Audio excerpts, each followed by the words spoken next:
Hello, and welcome to the Weekly Scroll Podcast. My name is Ryan. And I'm kind of sick. And I'm guest star Jarrett. Jarrett. It's me. Jarrett.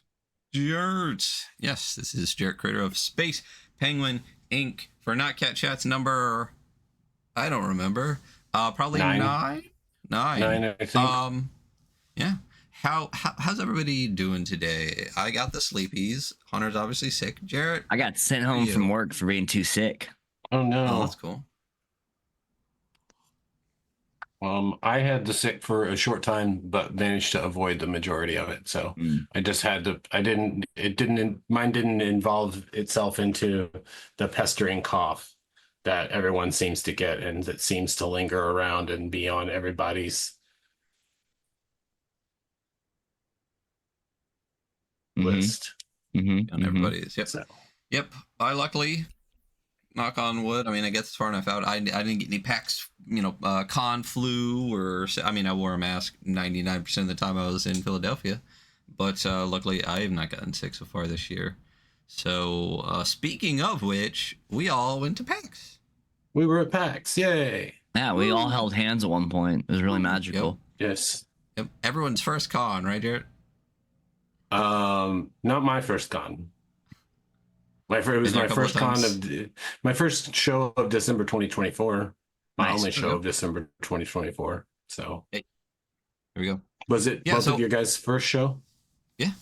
What was your take? I'll switch the host roles. What was your take on it being your first show? It was a lot of fun. I had a blast. Yeah, I would agree. I've never been to a con. We worked it. We were working the World Champ Games booth for 𝗏𝗏𝗏. Great time. I would do it again in a heartbeat. We met a lot of really awesome people, both like obviously the designers that were there, the creators, many of which we interact with online on a regular basis. It was cool to meet them for the first time. But even the people that were there, they were just like coming up to talk. Like 99.9% of them were like really nice, super fun, like really into hearing like the pitches for the games and stuff. So it was an enjoyable experience all around, and 8 hours of working the con really flew by when you just get to like, for 2/3 of it, hang with your buddy and just talk games, which you like. So it was good. It was good. I mean, I'm definitely going next year. I don't know about Hunter, but I think there's a possibility that we're going to work. I'll probably go next year again. Oh, yeah. Nice, yeah. Cool. Just so you know, next year PAX is at a different time. It's in November, and it's been scheduled the same week as the Philadelphia Marathon. So it makes it why I book early, and fingers crossed you can get a hotel or Airbnb that isn't skyrocketed. I saw that. My friends, my friend Jen works for Monty Cook Games, and really? They have a room there every year, and she posted up the other day that it's the same week as the marathon, and the marathon is going to run on Arch Street, which is the street that the convention center is on. It is. So that's amazingly stupid. I mean, that's gloriously stupid. Yeah. Well, it's one of those things that it's probably most likely the availability of the convention center.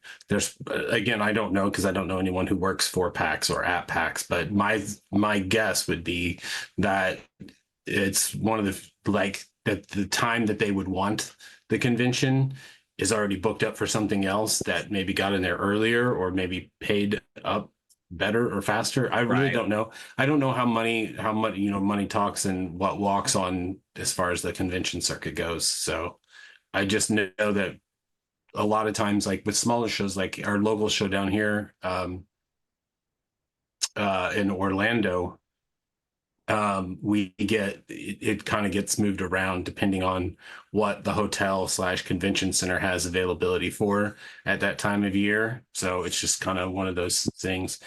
It's the same thing with like Gen Con. It's like there were a couple of times when Gen Con, I think that since I've been going to Gen Con, which is about 8 years now, 9 years, like regularly going, it's gotten moved a couple of times because of the availability of the convention center and Lucas Oil and everything like that. So we'll see. We're talking about probably going back, but who knows? We'll just have to see. It's a long ways off. But what was your favorite part about PAX?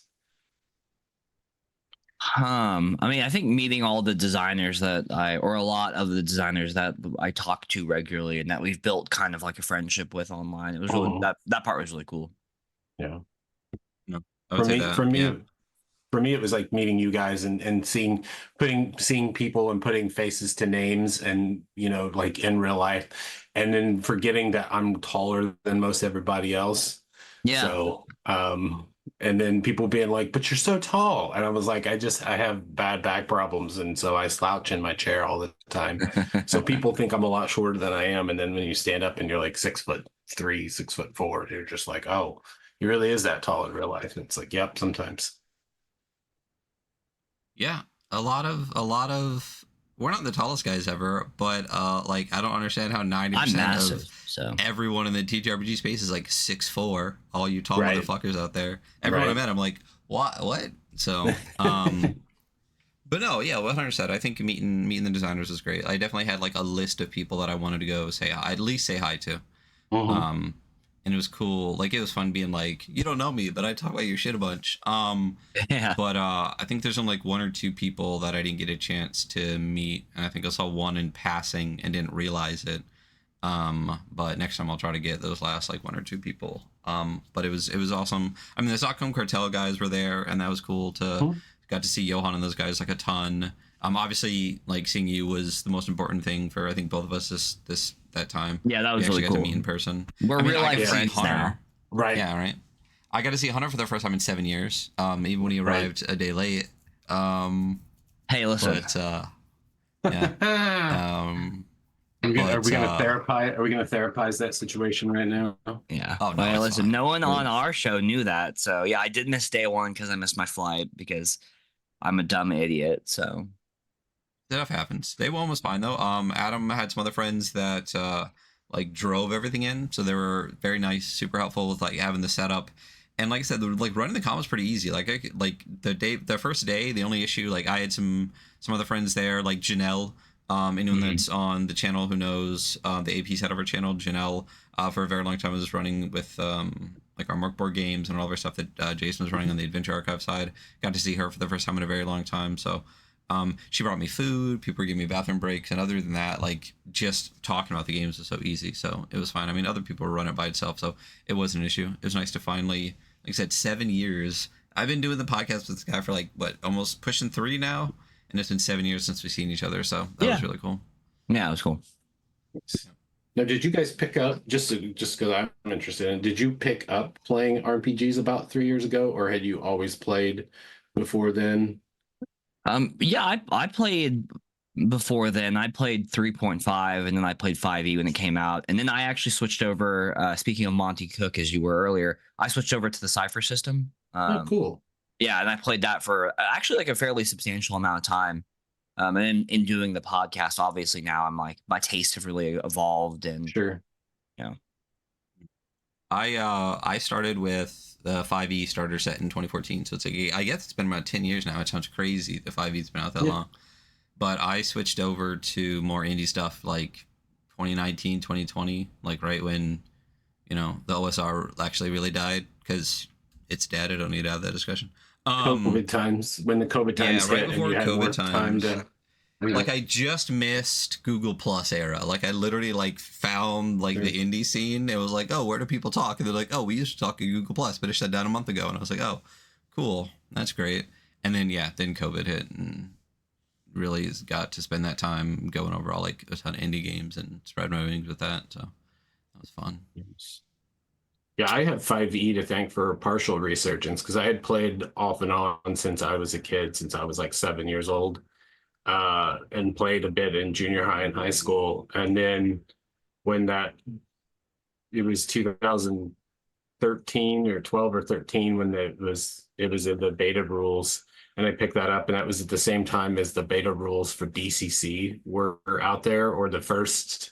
I can't remember my I don't know. I'd have to ask Joe like how long it took him between print runs, because the book I picked up was I don't even remember if I picked it up at the show or if I ordered it from the store or something, but it's a second printing. So I've been playing since whenever the second printing of DCC came out, like DCC itself proper. So Wow. I've never played Cypher System. Tell me about Cypher System. I've never played it either. You know, it's been so long since I played it. I just really liked the way you put together a character. It was very like open format, and we actually ported our D&D characters into Cypher System at the time, and it's very much, and it's also very easy to run. It's all player facing roles, and like the roles are like, if it's a level 1 roll, you're trying to beat a 3. If it's a level 2 roll, you're trying to beat a 6 on a D20. So it's really easy to very quickly be like, yeah, it's a level 10 roll. It's like, gotta be a 30. Good luck. Yeah, it's a very interesting system. I kind of gave up on it because they released the 2nd edition book, and it is a nightmare to go through. It is really poorly laid out, or we get a very low usability score from us because it like doesn't explain character class abilities. It just tells you what the ability is, and it's like, yeah, reference the end of the book where all the abilities are written out in one big long list. So I'm like, I'm not fucking doing that. Right. We didn't review that, did we?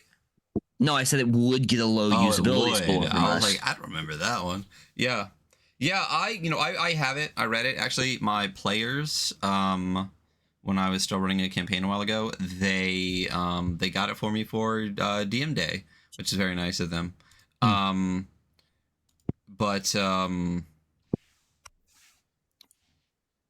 I read it and had no desire to play it. And that was my end of it. It seems interesting, but like Connor said, even like the 1E book, maybe I have the 2nd edition book, whatever, was not very well, in my opinion, structured, and I bounced off parts of it and was like, no, I'm good with this. It's one of those things where like, if someone else runs it, sure, I'll figure out enough, but I would never run it. And then a lot of the Monty Cook stuff is in Cypher. I did like what Hunter said about it, that there is a lot of like, you can build any character you want, any way you want. You can like build some really crazy stuff in there. Options, are really, really interesting because it just allows for an extreme amount of flexibility, and then a very easy like drop into any kind of like setting you want. But I could do the same thing a lot easier with other things. I doubt we'll go over it on the show. The books are all pretty. All of the stuff that they put out there, like big chunky boys. Big chunky boys. I got the fucking I got the cube. Cube that is Invisible Sun. Is that what it's called? Yeah. It's a fucking big thing. I should have just not got it because I have no idea where I'm gonna put it. I think it's just like stuffed under my bed. But the one that I kind of had my eyes on and then decided not to get from them was the Old Gods of Appalachia. That one actually looked really sick. And that's the one that I was thinking about grabbing, but I did not. I know they put some new stuff out for it, but yeah, that is one of the biggest tangents we've ever gone on in this show. Yeah, we just this whole first part of the episode's a tangent. I've never played Cypher, and I've known Jen for years, and it's just one of those things. Like, I should probably play it. I should probably play everything at some point. Just got to find someone who wants to run it. Hint, hint. Yeah. There we go. Hunter's like, no, I can't do that. Hunter's never even run anything on this channel. No, I only run my stuff at home. It's like, because I run all the games I play here, so. Right. Yeah, we definitely want to try to. I think in 2025, we were recently on the 𝗦𝗃𝗃 podcast with Gary. That was really fun. Go check that episode out over there. But he asked us at the end, obviously, like, what does 2025 look for the show? Which is an interesting question, and we've been talking about it for a while. We plan to do like less interviews. They're fun, but they just kind of like socially kind of drain our batteries a little bit, like all the scheduling and stuff. So we want to do more game reviews, but I really want to do more games with like a bigger variety of people. I think in the future we've decided that if people want to come on the show, they have to come on and run a game. They're not just going to come on for an interview. So hopefully we'll get a lot of newer people playing, newer in different systems and more side quests with Josh and stuff like that. But maybe you could come on and run some DCC. I know we have Stella who I said would that love, she would run I as would well. love to, I would love to run some DCC. I'm actually going to run some. I was saying right before we started, I'm going to run the Infernal Crucible of 𝗲𝗲 the Mad on Christmas morning Cool. for folks who. I just put up an open table notification, and I got 7 takers. Luckily, it's a 3-room dungeon, so it shouldn't take too long. Knowing a couple of the players that are going to show up, they're going to show up and just go in guns blazing, and that's the intent of it. It's maybe an hour, hour and a half, maybe 2 hours tops if we bullshit around and stuff like that. But I've been preaching a good word about DCC. I love DCC. It's the system that I play and run the most, and it works the best for me, and I can think in it and not really have troubles. And I've been doing more like this, just sitting around and shooting the shit with people in a server somewhere and just being like, cool, you guys want to play DCC? Cool, generate some 0-level characters, use Purple Sorcerer, generate some level 1 characters, and we'll just go from there. And I can, you can, any of the ones that Portal Under the Stars, or One Who Watches from Below, or Jewels of the 𝗏𝗏𝗃, any of the stuff that is any of the older stuff, so like early Harley and Mike stuff, tends to be really easy to pick and up and run because they were built for running at conventions, as they were primarily play tested at conventions in those 4-hour slots. And my ADHD just can't maintain it for 4 hours, so everything just gets, there's no, we meet in a bar and walk up to it. It's like, okay, you've been at this bar for X amount of hours, and then this guy gives you this map to a doorway, and you find yourself outside of the doorway, and then you just grab the doorway, and then you say, what do you do? I kind of eschew all the usual meeting up parts because I just want to do a dungeon. So yeah, makes sense also for like a con game You should too. do a dungeon on the show, because I know Stella is also a huge DCC fan, so she would definitely jump in with us. But you have an open invitation anytime you want to come run DCC on the show. I know it's funny because DCC is probably the game that I have the most of and have never run, and quite honestly, I've never even really read the entire rule book.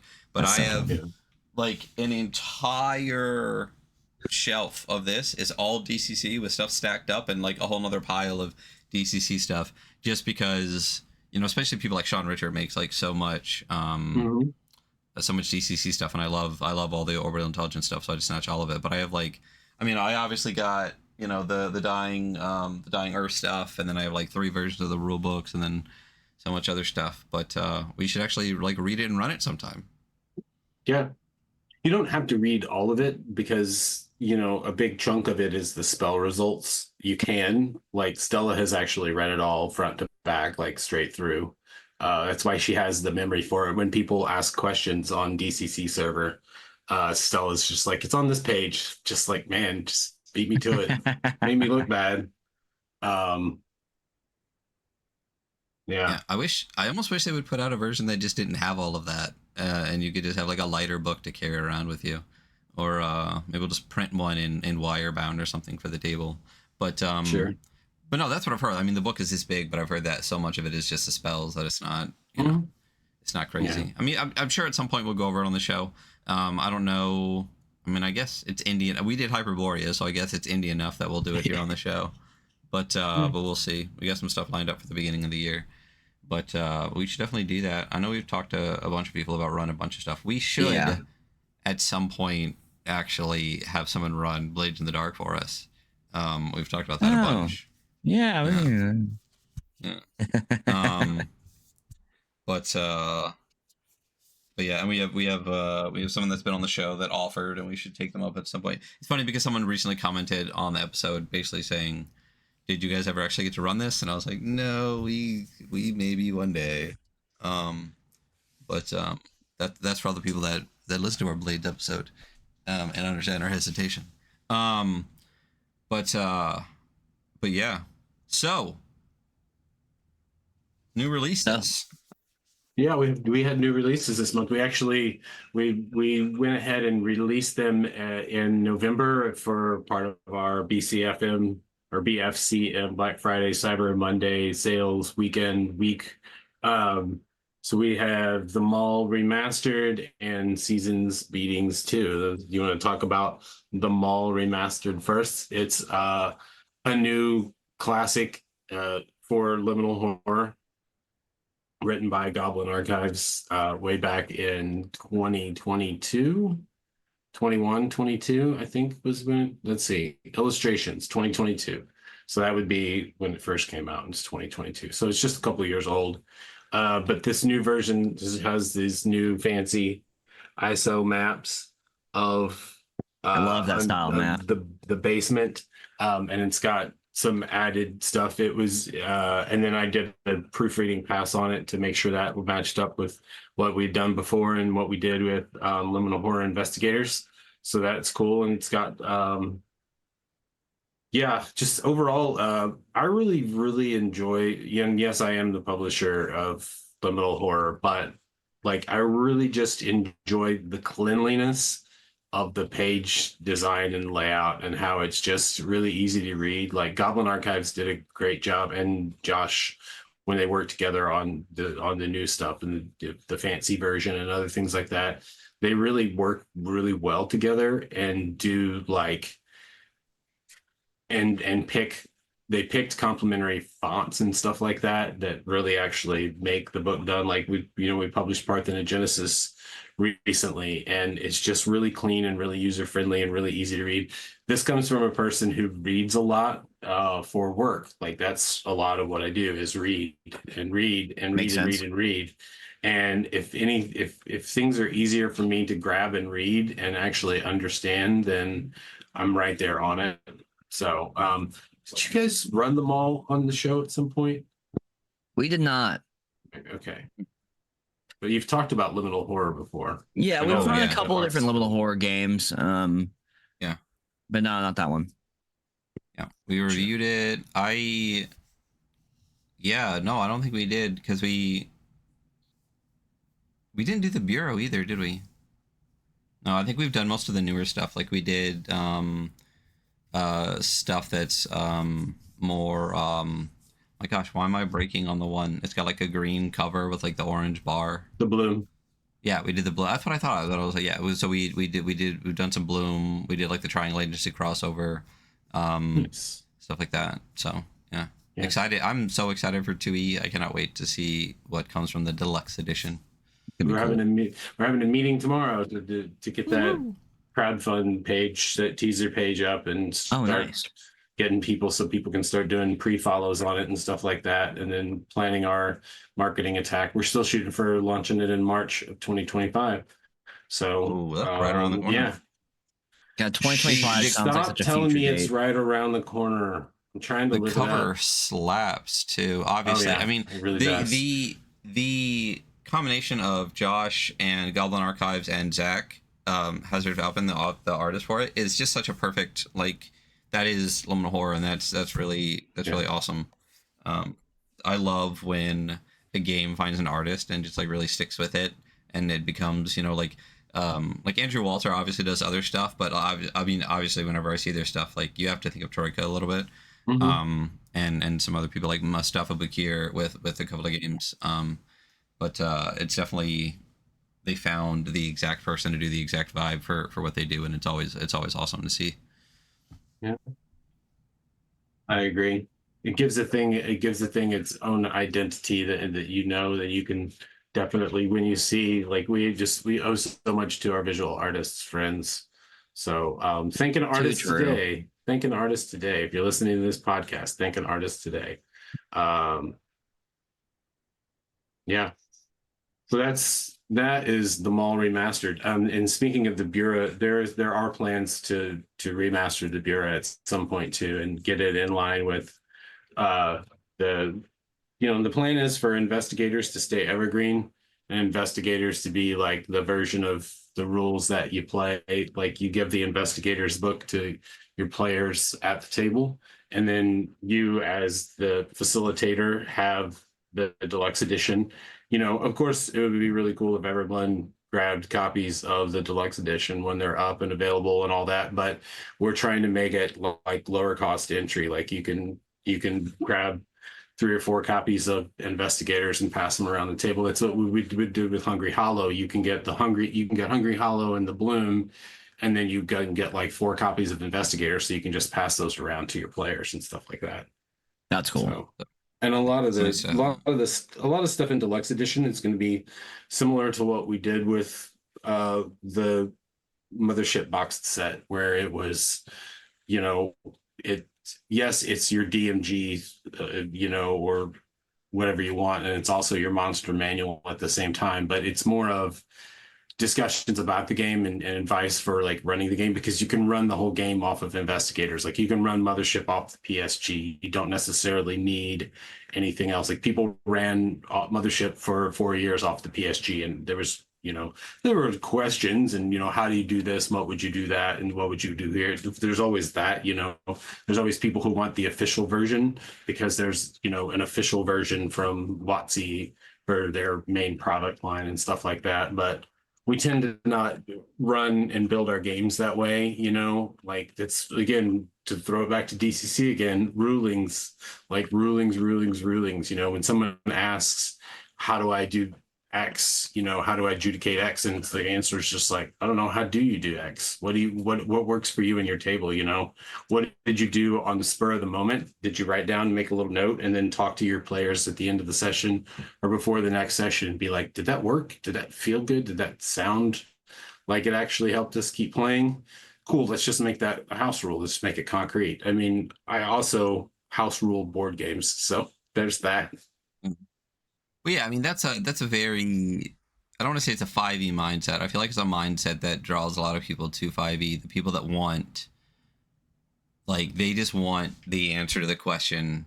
And they want that level of scaffolding. They want that level of structure to be like, if they do this, I want to know exactly what I'm supposed to do. Which is very the opposite side of the spectrum from people who want, far less rules and be able to just make rulings whenever they want.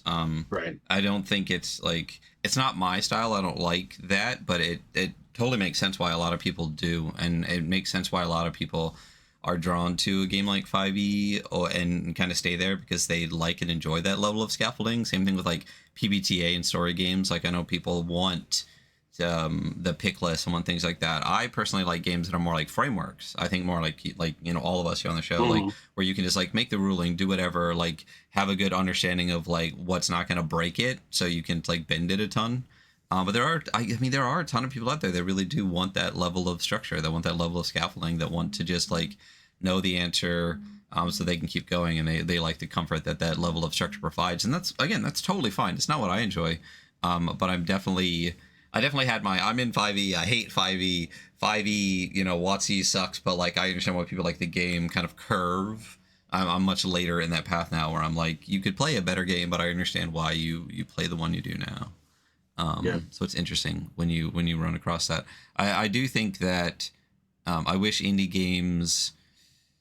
God, I don't even know what to say about that. I wish there was more resources that felt, I guess, maybe bigger for people, because a lot of people in indie space will say rulings over rules, and like you can go look at blogs and stuff like that, but a lot of people look at that and go, I have no idea what the fuck that means. And like I think a lot of people in this space forget sometimes that like we've been in it for a really long time, and a lot of people haven't. So when you have a whole book of that, of all the little tidbits that we know, and people can bounce off of it, I wish there was just like a book or like an intro or something, well, it's appearing that sentiment, and actually explaining what rulings over rules means, is appearing in a lot of, or like definitely that's in the Warden's Operation Manual. Definitely that's going to be in Liminal Horror Deluxe. It's just yeah. Someone the other day asked, is there a style guide for RPGs, like a generalized style guide? And CK and I laughed, LOL'd. We're like, just the art form is too young. It's 50 years on now, of doing this, of playing games in this manner. And, people will argue and say that was happening before that. Like, okay, great, cool. But like, it's still in its infancy, even at 50 years, even at 100 years, for there to be any long-standing. I think some things, you know, Principia Apocrypha gets still carried around, which is good, you know.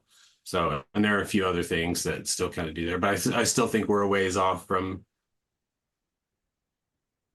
getting to where there's like one set style guide where there's like a simple explanation of rulings, not rules, you know. So, because it's kind of a complex thing, really. It is. It is. I'm not gonna lie. I have been kicking around in the back of my mind for a very long time, like coming up with some type of like TTRPG, indie TTRPGs for dummies book that at least has an intro to a lot of those concepts, and then like links to like a lot of blog posts that have been talking about it, you know, since 2008 and things like that. But I think it would be great. Like, you know, one of the things that one of my favorite things in TTRPGs is Adam Vass put out a little thing called 2d6.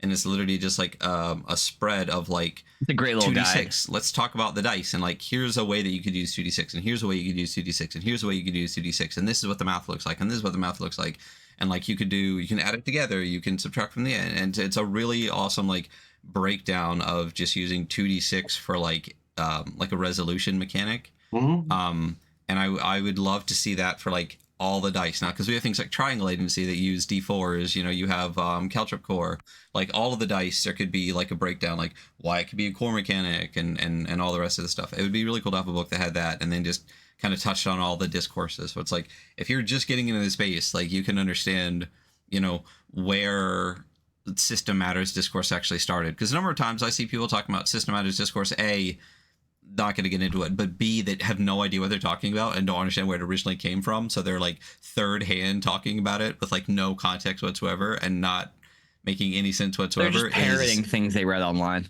Yeah, which is already parroted by like 3 other things. So I'm like, you're not even in the discussion, you're just talking about something completely different. If those people could at least know where it started, why it started, and why it's still a discussion, I think that'd be a cool little book to have, to just be like, go look at this blog post, go look at this forum, this is why the conversation's happening, not telling you which side is right or wrong, but like at least here's kind of both sides of it, and where you can go read about it. I think that'd be a really neat resource to have. There's some blogs that do that though. I mean, like 𝗏𝗏 just put out the one that was really good. Prismatic Wasteland has some, like Marsha B had some amazing blogs that really pulled a lot of information in together too. So it'd be nice to have that in like a little book though. Yeah, cool. Make it happen. Be the change you want to see. Yeah.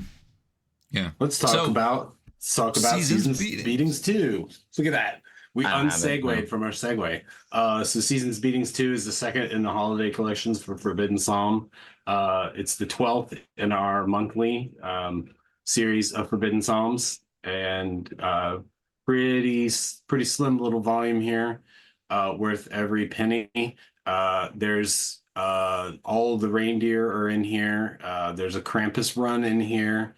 There's a D12's worth of presents in here for all your Forbidden Psalm games. And people are already asking us, when are we going to collect all those? And our goal is to try to sell more of the individual copies. And then we're going to collect some of the ones from the year the ones that are for Forbidden Psalm core. Those will all be collected in like Collection of Death Volume 2, and you know there'll be some extra added stuff.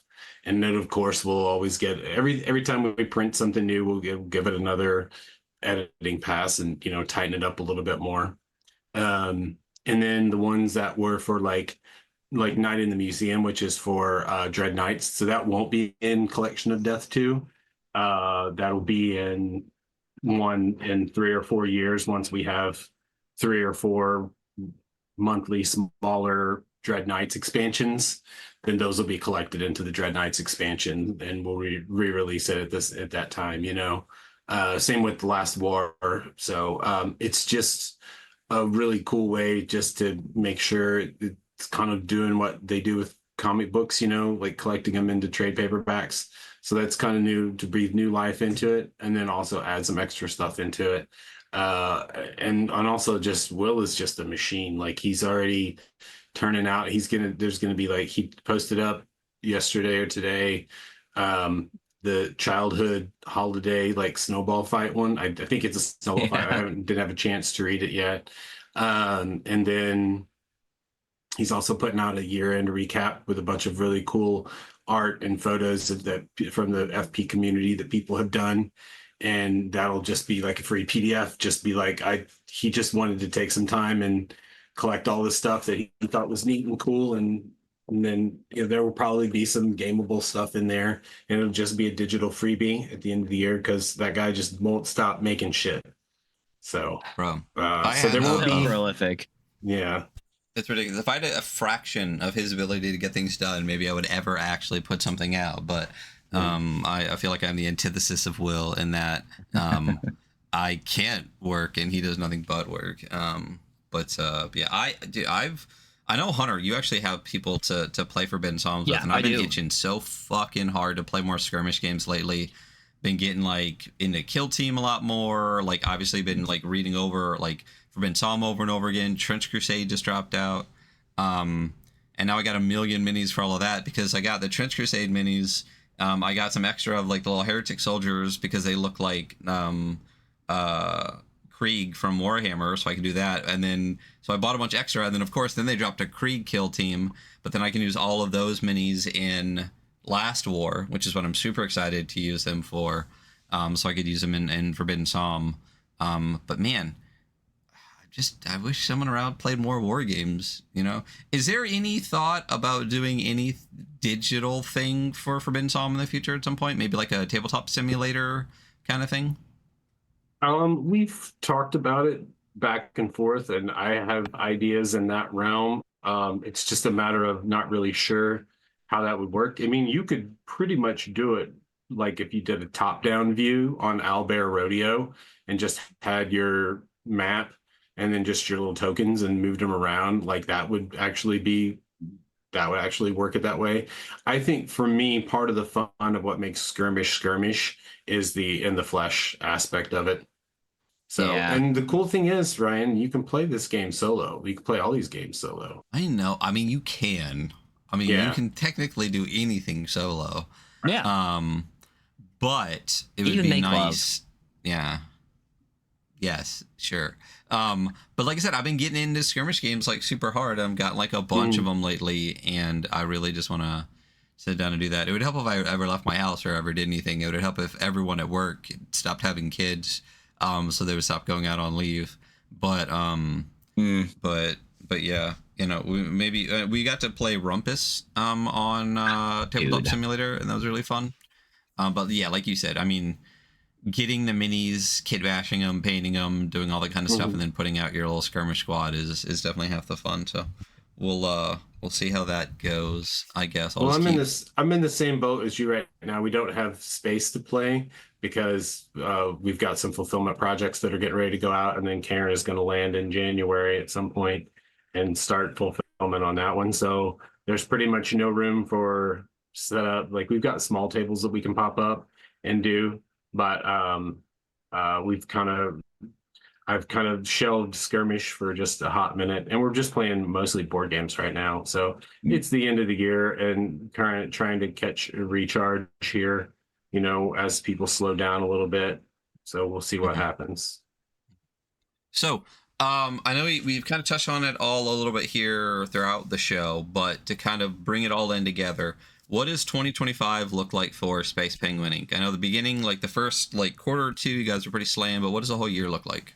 So there's deluxe, there's Karen fulfillment, there's Liminal Horror Deluxe, there's going to be finishing up work on Ghosts of Zoas on a Mountain and Survivors of the Core Wars. Those campaigns have both wrapped. Those are gonna, those got to be put through the machine and made to work and printed out and arrived and landed and fulfilled into people's hands. So we're kind of going to be stacked up with that for a little bit, and then like I said, running the Liminal Horde DE, getting that up. There's at least 2 or 3 Weird Designs projects that Will's got working. Probably 3, maybe. I say that, and then it'll turn out to be like 5 or something like that. And then we've got we've been putting out a zine a month, a zine or more a month. And the first quarter, we've got zines every month, and then releasing like Parthenogenesis of Hungry Hollow to the distribution stream, and then Endless Hordes from Between the Stars to the distribution stream, things like that.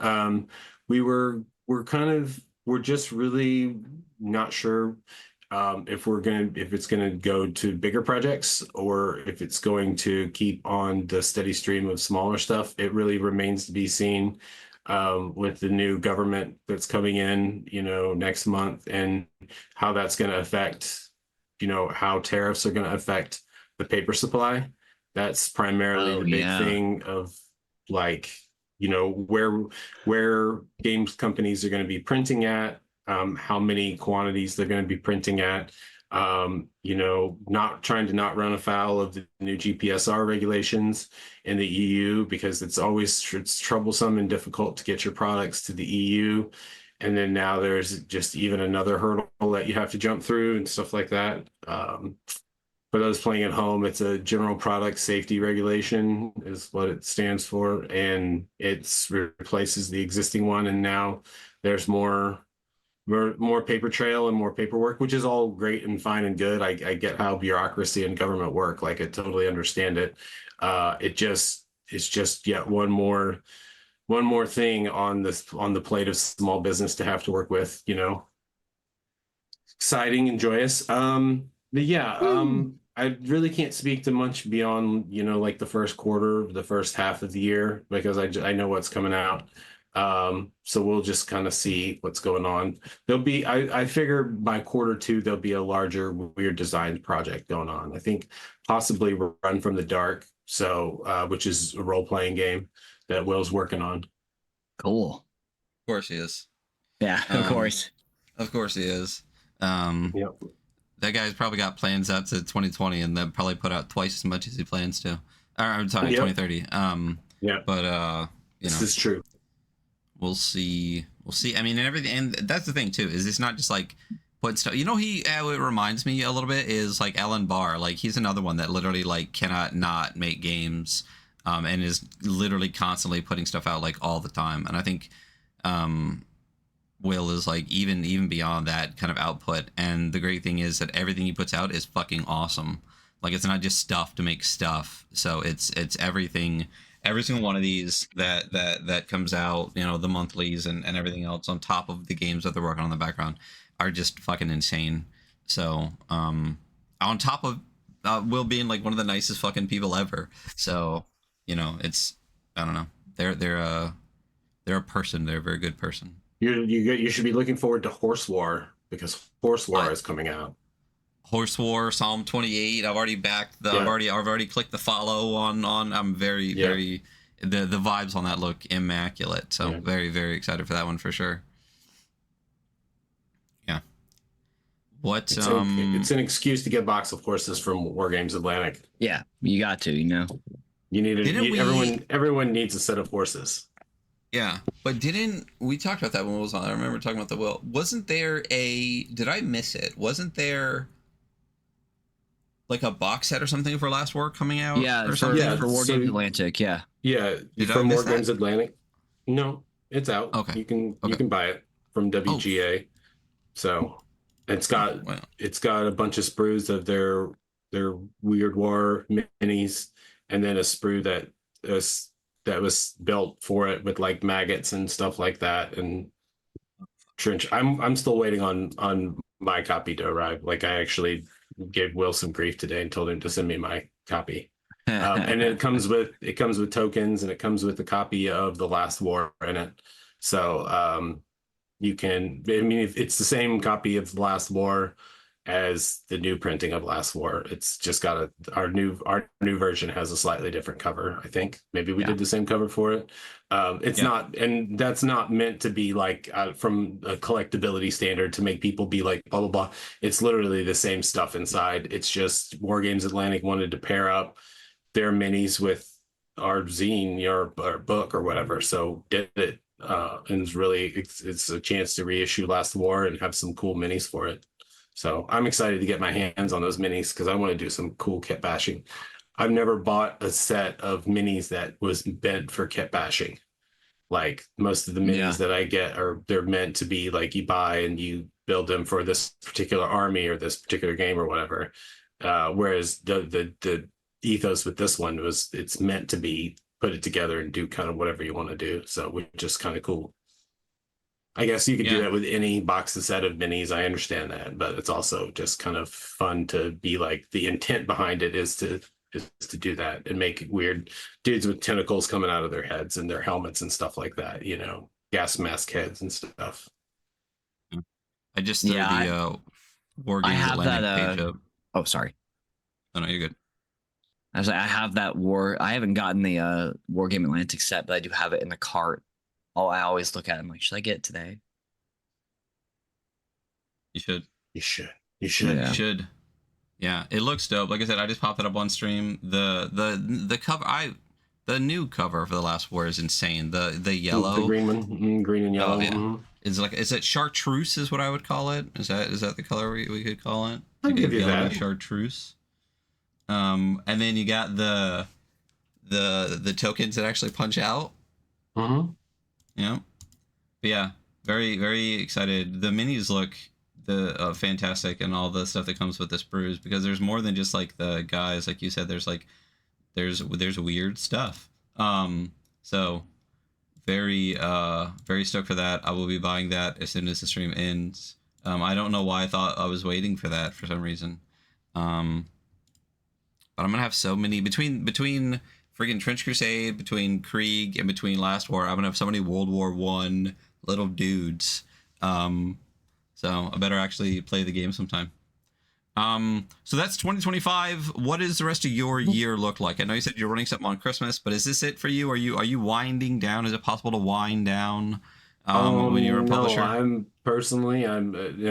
no, we're working through a lot of stuff, pre-tax prep, handling, just no, as a small business owner, we just don't take days off. Like I'm running on Christmas Day. I'm going to run some DCC in the morning, and then we're going to watch some throw ball in the afternoon. That might be a day that we take off. But other than that, because we're a home-based business and just the nature of what we do, like we just constantly work.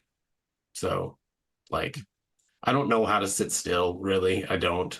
So trust me, I know how to be lazy. I know how to be lazy. Like, thank you, ADHD, for teaching me how to be lazy. But I don't know how to sit still. Like right now, for me personally, I am waist deep inside Wages of Sin for Mothership. So I just finished up editing, second pass editing on all the bounties. There's some really cool stuff in there.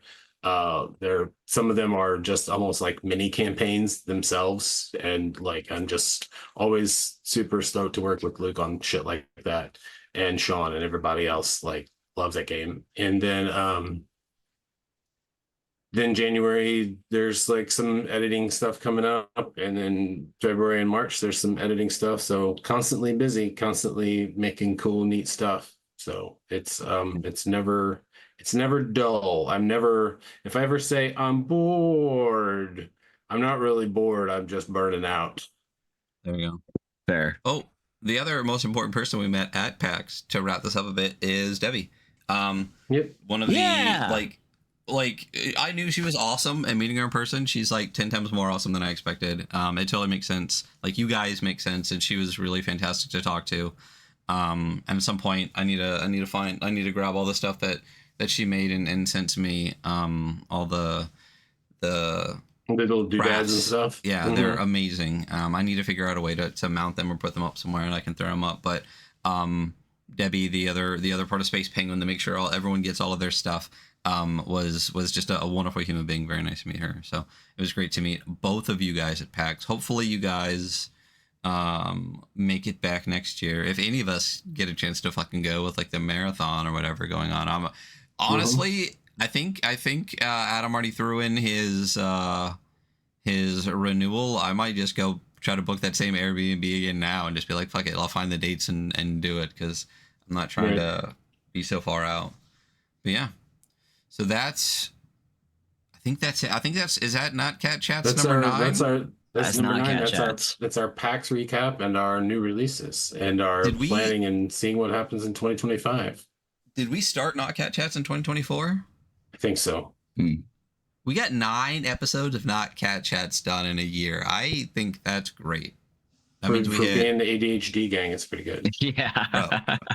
Yeah, considering the like half of the episode is us just like talking about the most random shit, and then getting to like the cool stuff that Space Movie comes out. This has been great. I'm very excited for it. This is one of the things we I know we said that we are doing less interviews this year. That does not count for not cat chats.